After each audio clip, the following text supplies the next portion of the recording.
Hello and welcome to Shattered Lives, Reach Ireland's crime podcast. I'm Paul Healy and I'm joined by Michael O'Toole in a car yet again. Hello, Michael. You're at the Hello, Glen of the Paul. Amal you're at the Glen of the Amal today?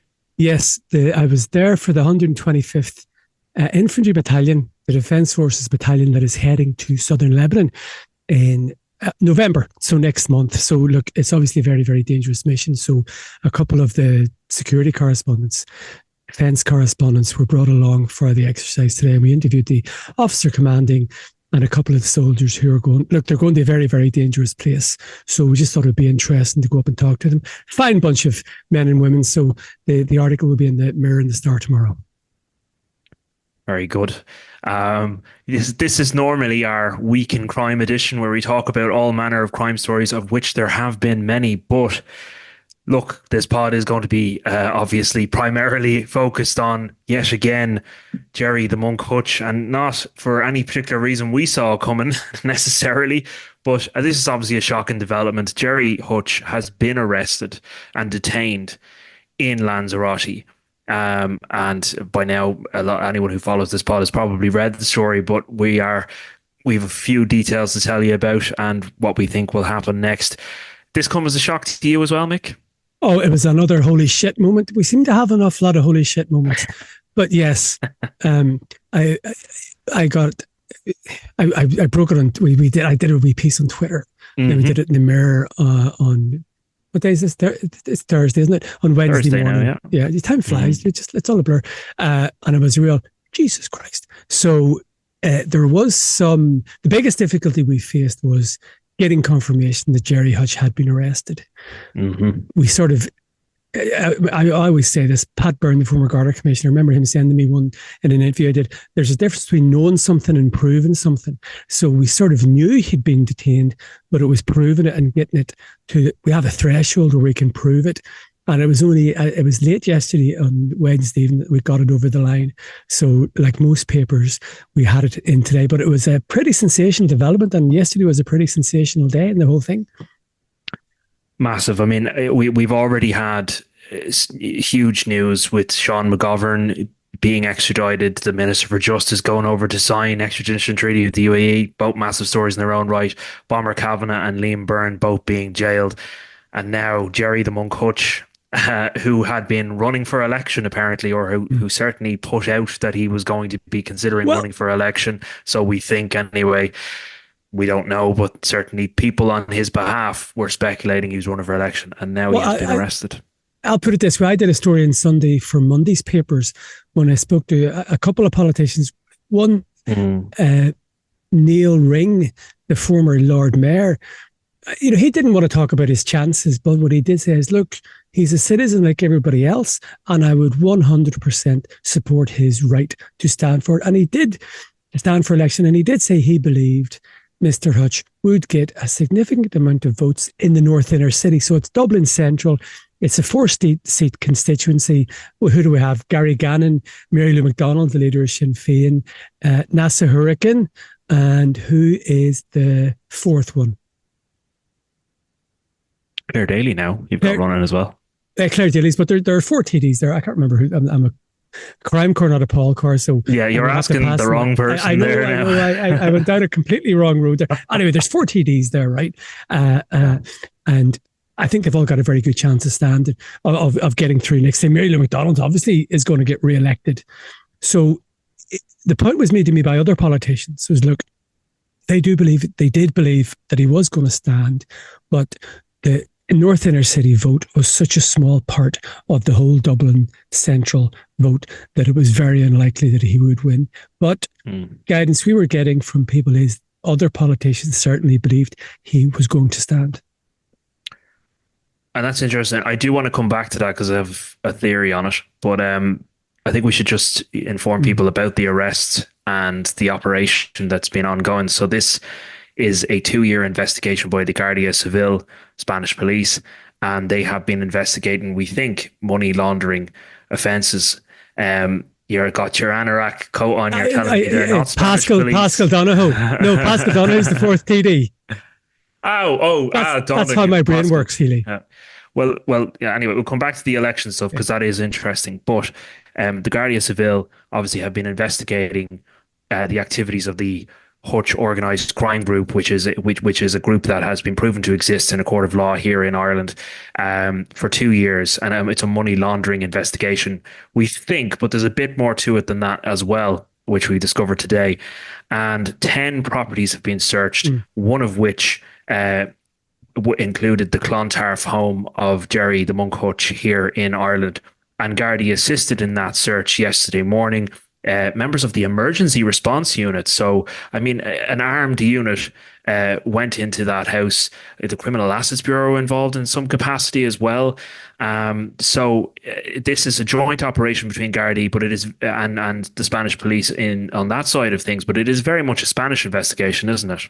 Oh, there's no doubt about that. And it's actually longer than 2 years because I remember we in the Star and the Mirror did a story in June 2022 that there had had over been 2 years. Oh yeah, and you know that was the investigation phase when they were they carried out a number of searches. They searched one house who would have been belonging to someone who would have been connected to Mr. Hutch, but it wasn't Mr. Hutch's house. He lives in he has a house in Lanzarote, as you know. It wasn't his house, but we knew that it was someone connected to him. But that was in June. So if the raids were in June, you can bet your bottom dollar that it had been going on longer for that, because they don't start, and we might talk about the conspiracy theory about this later on, but you don't go on a Monday, right, let's investigate, on a Tuesday, right, let's kick in some doors. There's a process. So yeah, that's why I think it's longer than 2 years. Yeah, so it's longer than 2 years. So Wednesday was a very significant day, and the guidance we got was this is the end of the process. So in other words, they're at the process of in their view, hopefully arresting and detaining people for the purpose of charge. And I think that's sort of where we're at. It's a different legal system over there, but Mr. Hutch is definitely in the legal process, shall we say. Yeah, and we have a bit more information today about that process. In Spain, it is very different. I say very different in one sense, but it's not in another. So if you're arrested here, you're not going to be named traditionally until you're charged and appear in court. It is similar in Spain, but they have secret proceedings, behind closed doors proceedings. And that appears to be what's happening here. And it hasn't, as far as we're aware, Gerry Hutch has not actually appeared before a judge yet, but he will in the coming days. So the Spanish police actually told me, and bear in mind we're using Google Translate, but Spanish police have indicated they cannot say any more because they've said that this is still a live operation. So the authorities then in the High Court actually issued a statement. I have a statement which I received from them. And they said in Lanzarote yesterday, October 23rd, the court on duty in Arequipe, is it Arequipe? Yeah, there you go, Spanish speaker, confirmed at 11:30 today that searches have been carried out in homes in Lanzarote, the peninsula and Ireland, that a group of people, the number of whom has not been determined, among them an Irish citizen who the international press identifies the nickname The Monk. The actions are in secret, and that in the next few days they will be brought before the court for crimes. Now, this is where it gets interesting. For crimes allegedly related to drug trafficking and human trafficking, information will also be provided if the judicial authority so approves. On the situation in which they remain after being brought before the court when this happens. So that's all they said they could say on the matter at this point. But obviously, Gardaí put out in a statement that this is a money laundering investigation. And now the Spanish are saying that this is an investigation to do with drug trafficking and, interestingly, human trafficking. Yes. So bit confusing. Oh, yes. And we don't know the Spanish penal code. For example, I'll give you an example, right? You can be charged under the Firearms and Offensive Weapons Act here if you have a knife. Yes. Do you know what I mean? So it might be a technicality, but, the guards did say it was money laundering. So what I'm reading into it is it's money laundering in relation to drugs. Mm-hmm. I mean, I'm not talking about anybody in particular, but we know that there is Dave Gallagher, the superintendent in the Drugs and Organised Crime Bureau, in the trial you covered of Gerry Hutch, did talk about there is a Hutch organised crime gang, and it is, it was very interesting. It's hierarchical, but at the same time, it's quite loose. But we know, and I've written about this, the Hutch organised crime gang has been in existence for decades. It's been involved in murders. It's been involved in drug dealing. It's been involved in extortion. It's been involved in corrupting Gardaí. And it's been involved in armed robberies. And it's got an awful lot of assets. So this has obviously been a very significant investigation by the Spanish police. And I personally, I mean, I know I was busy today, but I did raise my eyebrows at, as somebody told me, about the human trafficking aspect. But it might be a technicality. We don't know, but it is. It certainly draws your attention when you see that written down. Yeah, and I don't think we're going to get clarity on really what that means until these proceedings are opened up. If you think about the United States, when there's an indictment, a sealed indictment, it has to be unsealed. So I think that's what we're talking about here. And until a judge effectively signs off on this stuff being made public, we're not going to know. And it could even be the case, for all we know, that Gerry Hutch has actually been in court today, and it's all happened behind closed doors.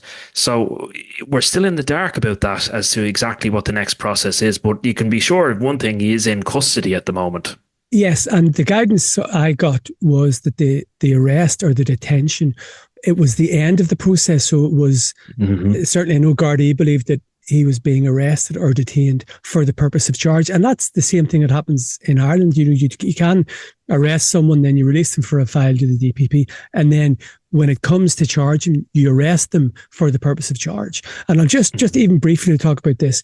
So say Ireland and Britain have a different legal system from the rest of Europe. Most European countries have, I think it's called the Napoleonic system, where you have a magistrate who is in charge of the investigation and leads the police.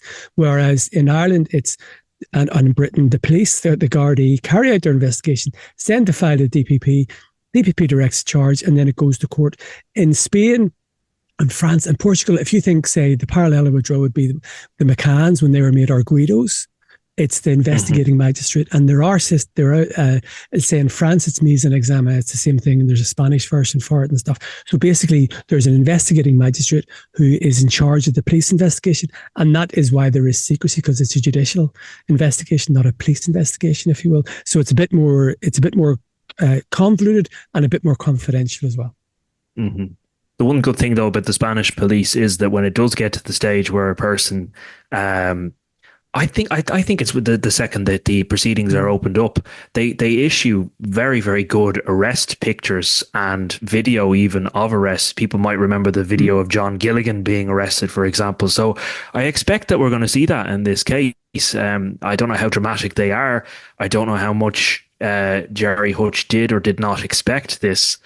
Perhaps we should talk about that now. But I find it noteworthy that, as you pointed out, this is something that you reported on back in 2022.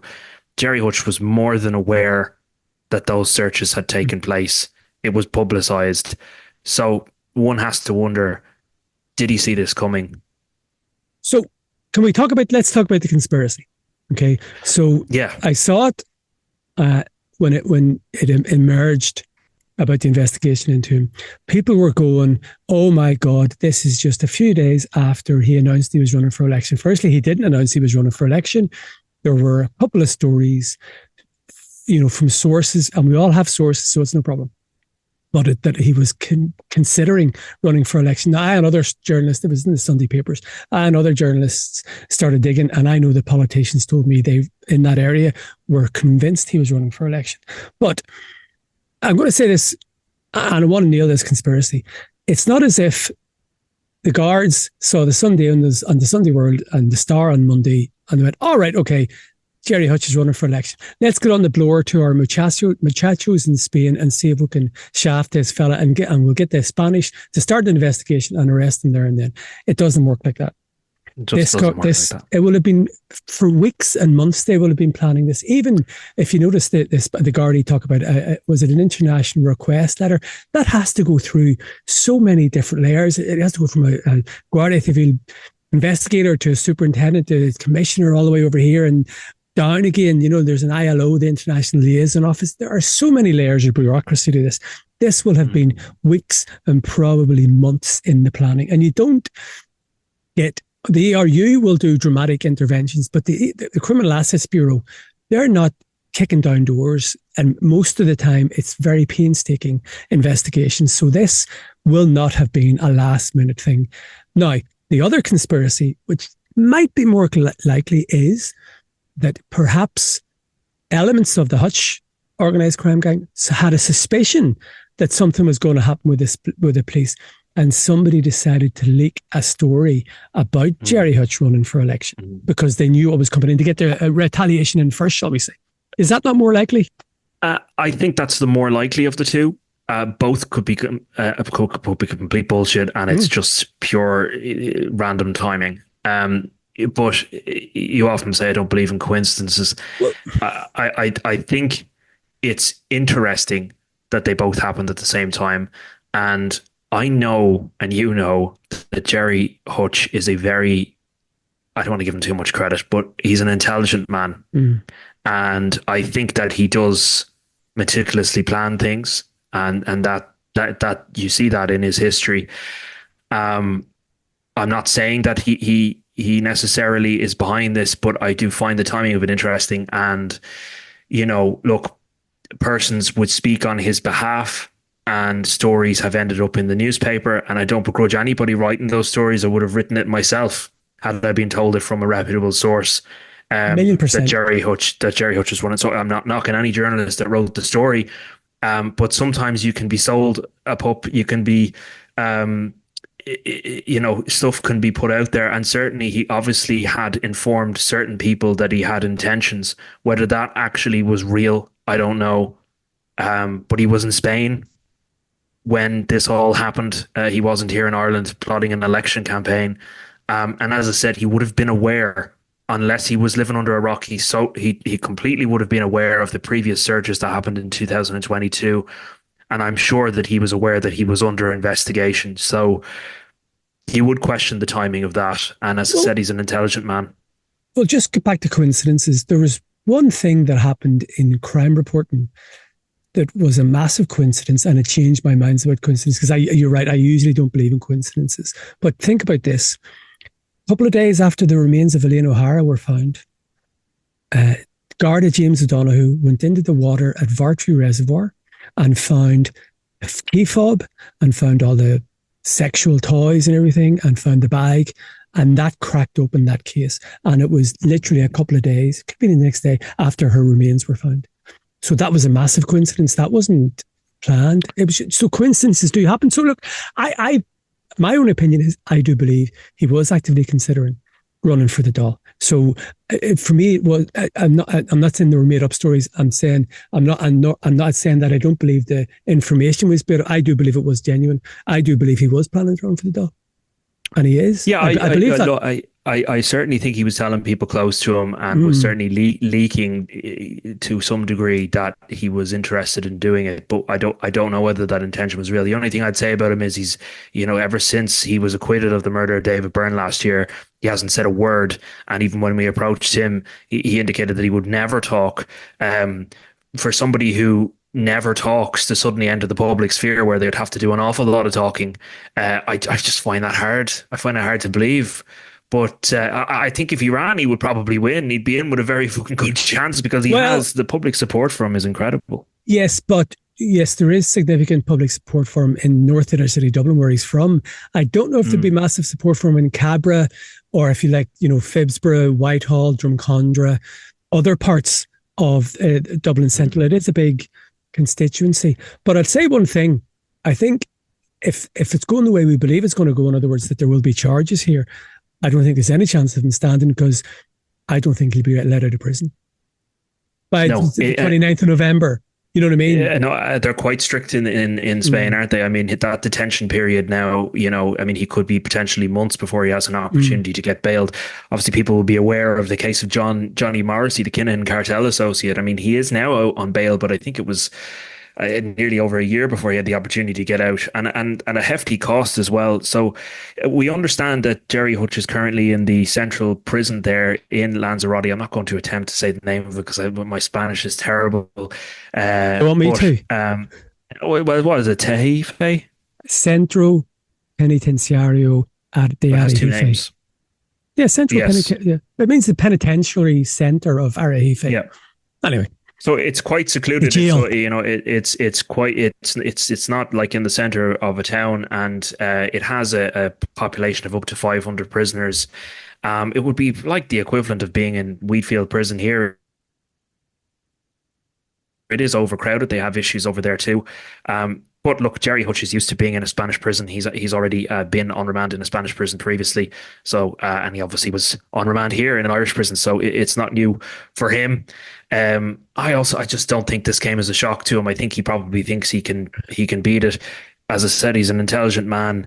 Mm. But look, we'll see. We don't know what the accusation is in relation to Gerry Hutch himself. We just know he's been arrested as part of this overall probe. And there were two other individuals, we understand, is that right, who were lifted with him in Lanzarote, and they would be known to him, people Yeah. quite well known to him.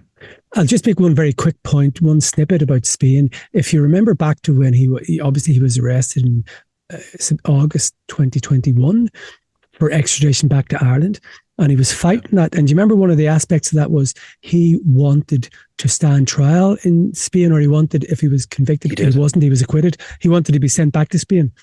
To serve a sentence, wasn't it something like that? There was definitely a Spanish connection about. So, obviously Spain is very important to him. But look, we'll see what happens. We'll see what the judges decide. It's the latest twist in the never-ending Hutch saga. It's just crazy. I mean, we knew he was under investigation here by Gardaí for allegedly being involved in directing a criminal organization, and that investigation is still ongoing. But we really didn't know that he was at the center of this Spanish investigation, and he is very much so. I think I don't know if he wasn't. I'm going to be very careful here because obviously he's innocent until proven guilty. I want to point that out. But while authorities failed to prosecute him here, it's a different jurisdiction over there, and maybe there will be some that will be happy that that case will be tried over there, and that the Spanish will have to deal with it, not us. I wonder, would he ever be brought before an Irish court again? That's another question. And let's be honest, Paul, look, we all knew about the investigation because we did the story in June 2022, but I forgot about it. I'll be honest, there were so many things happening. But did we know that he was the focus of it? No, we knew that the Hutch organised crime gang was the head of it, the focus of it. We did. Just look, there's so many stories and so many things happening. There's so much going on. So many moving parts. And I know it's interesting that the NBCI are involved and the Criminal Assets Bureau are involved. Obviously, Gerry Hutch has a history with the Criminal Assets Bureau, so we don't really know why they're involved or to what extent they are involved in this investigation.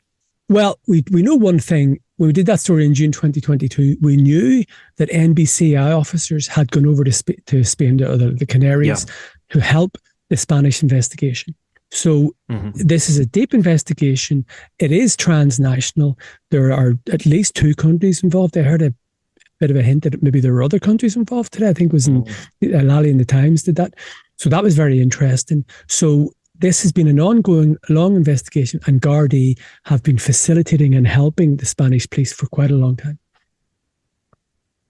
So I have no doubt we'll be talking about this for a while. Just when you thought we were done and with dusted. Mr. Hutch. Certainly that general election campaign would have been interesting. I don't think he's got that opportunity now if it was real at all. I would have loved it. I think it would have been fascinating. It would have been absolutely fascinating. So look, unfortunately for him and unfortunately for Hacks covering it, it would have been some spice to it. I don't know. I think he enjoys getting a rise out of the media, out of the government, and out of the Gardaí. I don't think he has time for any of those 3 things. And I think it was all a bit of I won't say a joke, but I'd say maybe there was someone anyway definitely got a bit of a laugh out of it. But do I think he was genuinely putting it out there? Yes, I do. Do I know if he was genuine about actually doing it? I don't. But I'm highly speculative of it. And anyway. Of course, there's nothing wrong with taking the rise out of the media. No, as I said, we probably would have written that story ourselves anyway. In a heartbeat. Jesus Christ almighty, it would have been a splashorama. So, yeah, there's been lots of other Mm. ongoing things which we have been working on and our colleagues have been working on, but we just have been so totally distracted, Mm. obviously, by the Liam Byrne case and the Bomber Kavanagh case, and then this. So, obviously, we want to mention the investigation into the disappearance and suspected murder of Kyran Durnin up in Dundalk in County Louth. Um, you broke this story, Mick. You broke the story in relation to concerns for a missing child. At the point in time that you wrote the story, you couldn't identify the child. The investigation has now been upgraded to one of murder. And as of recording this podcast, a search that was ongoing has just been stood down. So the Gardaí still have not found a body, but they do believe that Kyran was murdered. Well, I think they believe he's dead. I Yeah. I would not be 100% that they believe the child has been murdered. Now I know it is a murder investigation, but that I think one of the reasons They've said they suspect it. Oh, do they? They have Okay, said they right. have said they suspect Okay, that's it. fine. Right. I don't think they know what happened to the child, but they believe the child is dead. This. I know we're talking about this, but this is absolutely horrific. When we did it in the first place, there was a belief that the child had been dead for a year, but now it looks as if the child may have been dead longer than that. Now, you and I do horrible stories like this every day of the week, right? And we're not blasé about it, but we get very close to stories like this. I think if you step back, and so the last time this child was seen was in May 2022. It's now October 2024, nearly November 2024, and I was just looking at what people who aren't crime reporters or aren't Gardaí were saying on Twitter, because I think that's a good barometer. And they were going, I remember there's one woman I would follow, and she was saying, "Look, nobody. What about the birthdays? Where was this? Where? How can a child disappear for 2 years?" Mm-hmm. I can't get my head around that at all. But even the Garda commissioner has expressed his disbelief on this case. He's not seeing anything like it. I mean, he publicly said that. I think it shocked everybody. No, it's just look, heartbreaking.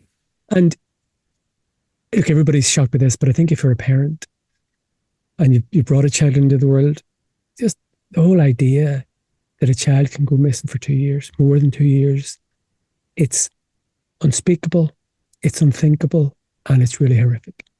So I know that the search, so obviously the focus was Drogheda, but we know that the child and the family lived in Dundalk for a while, and they lived in Emer Terrace up in Dundalk. And it's to be stressed that the current occupants of the house that was searched have nothing to do with this. They're no way involved in this. But, but I would understand that the search has finished, has concluded at that area, and there was a grassy area, wooded area nearby. I think that search is concluded today and nothing has been found. So yes, I can tell you, from what I know, the guards, it's a Drogheda investigation. There's an investigation team there, and they are working night and day.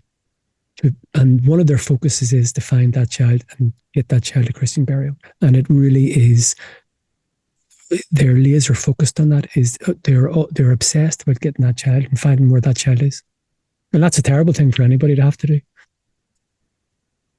It's baffling to get your head around how a child can be missing for 2 years, and it raises all types of concerns about child welfare in this country in general, and how it's all dealt with. I was talking to somebody yesterday who made a point. You know what? You can tell what's going to happen. It's going to be that there's just no resources in Tusla. Tusla just don't have the resources, and that's what it's going to be. No, it's. I mean, there's a failing somewhere, and I have to be obviously careful with what I say. But just, I just don't understand how it can happen. I think everyone's at a loss to it. But I hope, for the sake of, family members, people who loved that child, that they get the answers, and they find him. 8 years of age. How anybody could cover anything up if they have, I can't understand it. It's tragic. And even Were he alive? The guards believe he's dead, but he was Mm. 6 when he was 6 when he went missing. Mm. Yeah, That's that's unspeakable. That is horrific. it is. And speaking of horrific, there has been a lot of Mm. horror, a lot of fatal assaults. And today, working on a murder investigation in Ballina.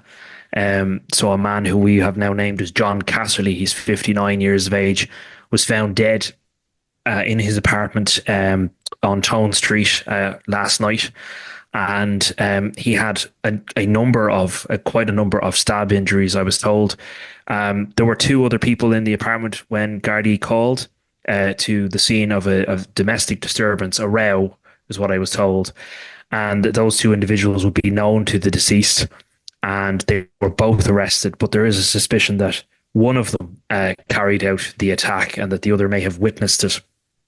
Um, he's I don't think he was particularly well known in the town, but I understand that there was a bit of a kind of a homeless population in that area. I've yet to establish more facts about Mr. Casserly, but as I said, a murder investigation has been launched into his death, and they do believe that he was stabbed a number of times. So, really a horrific case down there in Ballina. You were also working on a fatal assault incident just in Carlow. Yeah, I was down in Carlow on Tuesday. A man called Darren Quigley. He'd only turned 30 in September, middle of September. So he's just turned 30.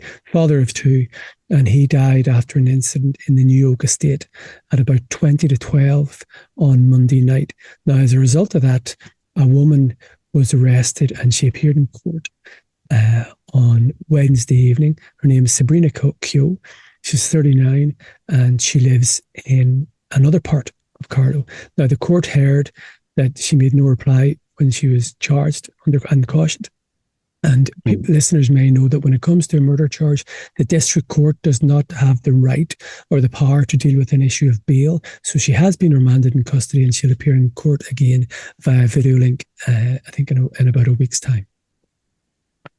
And we should just tell people, we say this sometimes on the podcast, when matters are before the courts, we have to stick to what's said in court. And, we can't go beyond that. We can't editorialize. But look, there's been an awful lot of tragedy the past 2 weeks, amongst some absolutely massive gangland stories as well. So it hasn't been quiet.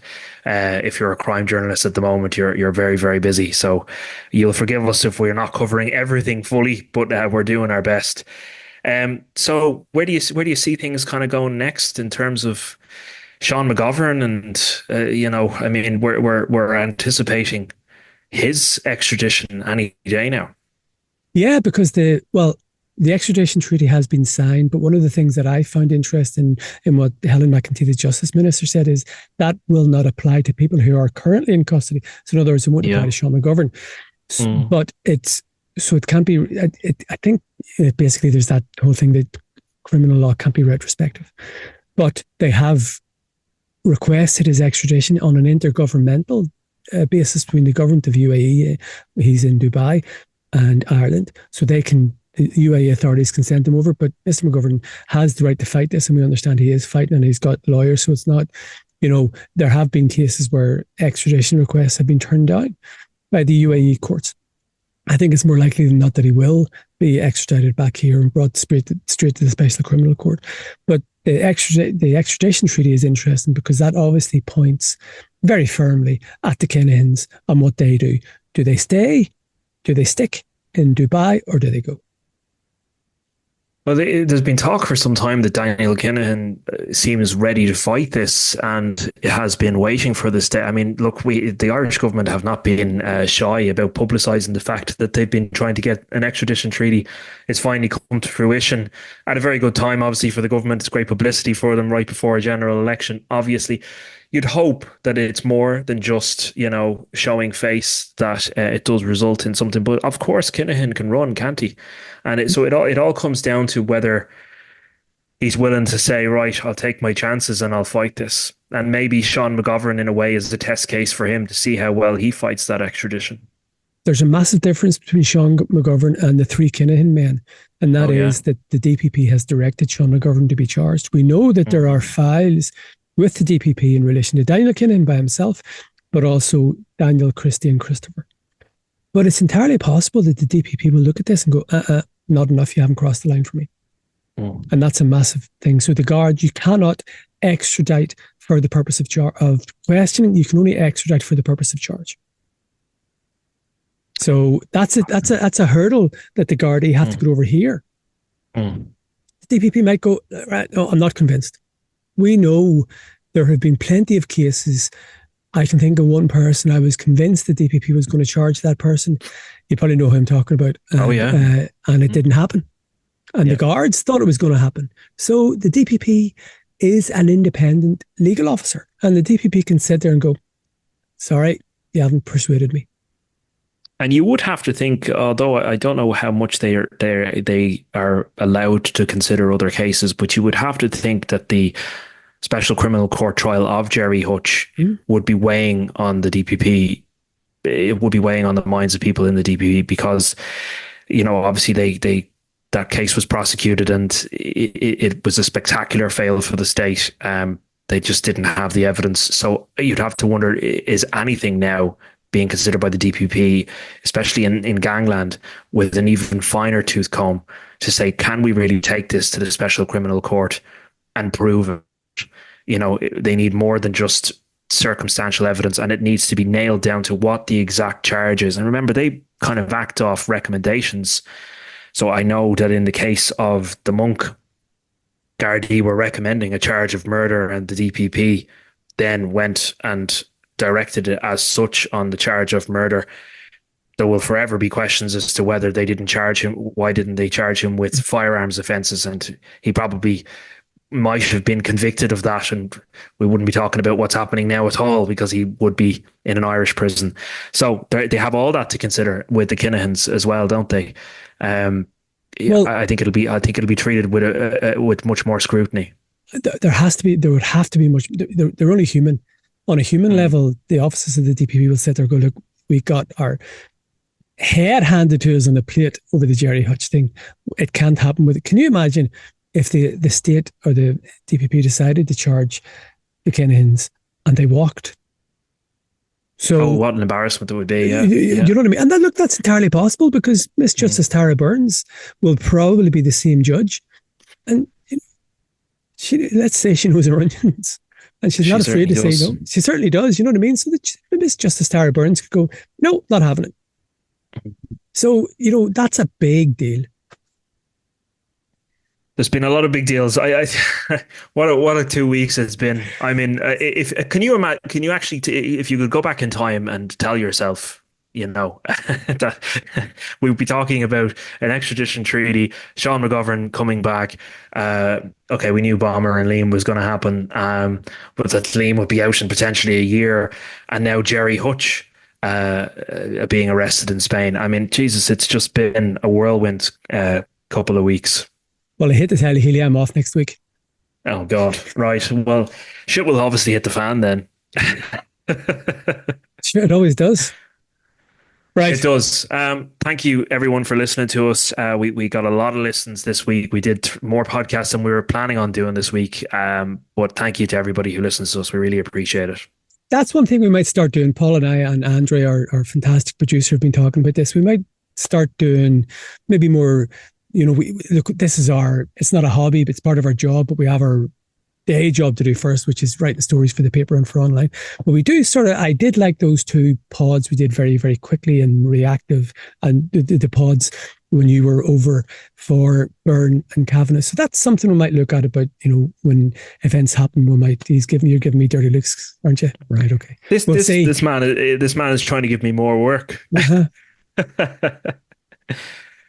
Look, yeah, if we can give you more podcasts, we will certainly try. We really enjoy doing it. So thanks very much.